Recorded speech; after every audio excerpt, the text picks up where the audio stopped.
අයිබෝන් සිම්පලි සඳමාලි මගේ YouTube channel එකට ඔයාලව ආදරයෙන් පිළිගන්නවා. අවුරුද්දේ ප්‍රබලම මාස තුන මොකක්ද කියලා කවුරු හරි ඔයාගෙන් අහුවොත් මට උත්තරයක් දෙනවද?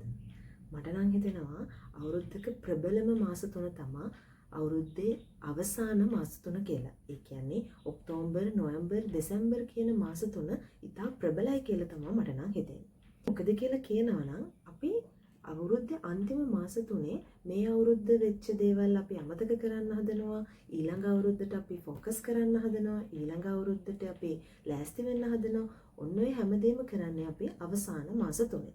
හැබැයි අපි කොයිම වෙලාවකත් හිතලා තියෙනවද මේ අවුරුද්දේ අපිට කරගන්න බැරි වෙච්ච වැඩ ටික අවුරුද්දේ අන්තිම මාස තුනේ හරි අපි ඉවරයක් කරන්න ඕනේ කියලා.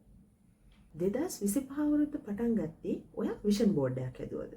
මම නම් විෂන් බෝඩ් එකක් හැදුවේ නැහැ. හැබැයි මේ අවුරුද්දේ මම මෙන්න මේ ටාගට්ස් ටික අචීව් කරනවා කියලා ටාගට් ලිස්ට් එකක් ලියාගත්තා. දැන් අවුරුදු කිහිපයකින් ඉඳන් මම කරන්නේ පොතක් අරගෙන ඒ පොතේ ලියා ගන්නවා මේ අවුරුද්දට මම අචීව් කරන්න බලාපොරොත්තු වෙන ටාගට්ස් ටික. ඉතින් 2025 අවුරුද්ද පටන් ගද්දී මම හොඳ මොටිවේෂන් එකකින් පටන් ගත්තා මේ අවුරුද්දේ මම මෙන්න මේ ටාගට්ස් ටික අචීව් කරගන්නවා කියලා. ඒ මොකද කියලා කිව්වොත් 2024 අවුරුද්ද, ඒ කියන්නේ ගිය අවුරුද්ද මට හරිම සක්සස්ෆුල් වෙච්ච අවුරුද්දක්.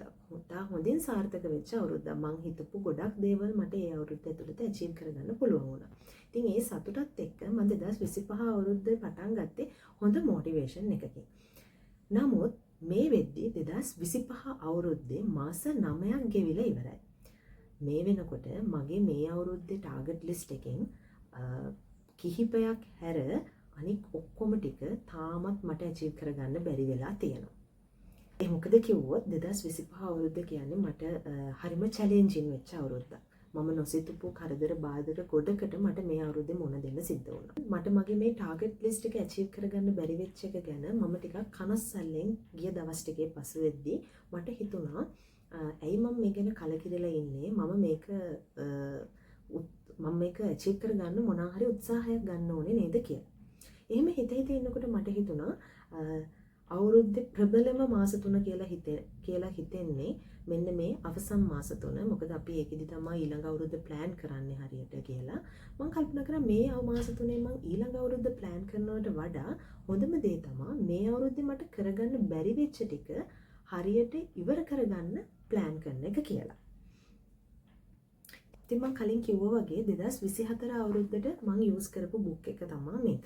මෙන්න මෙහෙම පොතක් අරගෙන මම මේකේ මගේ ටාගට් ලිස්ට් එක ලියාගෙන මම ඒ අචීව් කරගන්න ඕනේවා ගිය අවුරුද්දේ ඒ විදිහට ලස්සනට අචීව් කරා. ඉතින් 2025 අවුරුද්දට මම ඒ විදිහටම බුක් එකක් අරගත්තා. නමුත් මේකේ මේ ටාගට්ස් වලින් මට කිහිපයයි දැන් මේ වෙද්දී අචීව් කරගන්න පුළුවන් වෙලා තියෙනවා. ඉතින් මම එහෙම හිතලා මේ ඔක්තෝබර්, නොවැම්බර්, දෙසැම්බර් කියන මාස තුනට මම ප්ලෑන් එකක් හදන්නයි හදන්නේ.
මේ තියෙන්නේ 2024 අවුරුද්දේ මම මගේ ටාගට් ලිස්ට් එක ලියාගත්තු බුක් එක.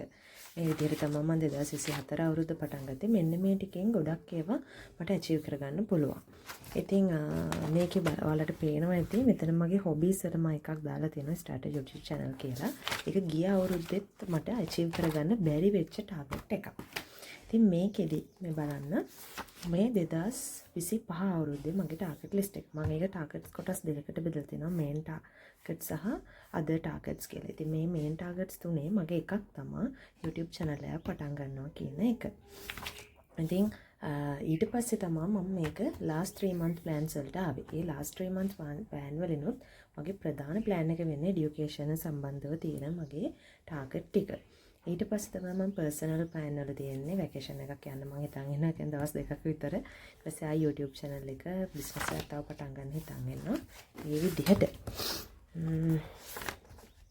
I think මෙන්න මෙහෙම තමයි මම ඒ ටික plan කරේ. ඊට පස්සේ මම මෙහෙම month of October කියලා ලියලා මේ විදිහට ඔක්තෝබර් මාසෙට විතරක් මම කරන්න plan කරන් ඉන්න ටික මම මෙහෙම pictures දාලා ලස්සනට අලව ගත්තා. ඊට පස්සේ මම end of October වෙනකොට මේ ටික කරන්න ඕනේ හින්දා මම learn කරන්න ඕනේ හින්දා මම මේ වගේ picture එකක් දාලා තියෙන්නේ. මම පොඩි trip එකක් යන්න හිතන් ඉන්නවා. ඒක තමයි මම මේකට දාලා තියෙන්නේ. මේක මම YouTube channel එක start කරන එක. ඉතින් මගේ මේන් ටාගට් එක වෙන්නේ এডুকেෂන් පැත්තේ ඉඳන් මම මගේ ඩිප්ලෝමා එකේ ලෙක්චර්ස් ටික කොයි දවස්වලටද මම ඒක පාඩම් කරලා ඉවර කරන්න කියලා මට තියෙන පෙන්ඩින් වෙලා තියෙන ඔක්කොම ලෙක්චර්ස් ටික මේ විදිහට දාගෙන තියෙනවා. ඊට පස්සේ මම මේ YouTube channel එකට ගන්න නම සහ ෆස්ට් වීඩියෝ එක කොහොමද කරන්න කියන එකත් දාගෙන තියෙනවා. ඊට පස්සේ මගේ ස්මෝල් ට්‍රිප් එකේ විස්තර තමයි මම මෙතන ලියන්න බලාපොරොත්තු වෙන්නේ. ඒ ටික මම ඒ දවස් ලඟ වෙනකොට තව මේකට අවශ්‍ය තොරතුරු මම ලියා ගන්නවා. එතකොට මේ විදිහට මේ ඔක්තෝබර් මාසෙට වගේම මම මේක මගේ to do list එක විදිහටත් අරගෙන යනවා. දවසෙන් දවස මම කරන්න ඕන වැඩ ටික ලියාගෙන යන පොත විදිහටත්. ඉතින් මම තව පිටු කිහිපයක් ඉස්සරහට ගියාට පස්සේ නොවැම්බර් month එකේ මගේ ඒ කියන්නේ මෙතන මේ මුල තියෙන plans වලින් මගේ මේ last 3 months plan වලින් මම නොවැම්බර් month එකට දාලා දෙන්නේ exam focus එක තමයි mainly. මොකද මට නොවැම්බර් මාසේ exam තියෙන නිසා සහ ඒකේ assignments complete කරන්න. එතකොට මම ඒකට අදාළ ටික මේ විදිහටම ලස්සනට හදාගෙන plan කරන්න තමයි බලාපොරොත්තු වෙන්නේ. ඉතින් ඔයාලා දකින්න ඇති මගේ ටාගට් ලිස්ට් එකේ එකක් විදිහට තිබ්බා YouTube channel එකක් පටන් ගන්නවා කියන එක.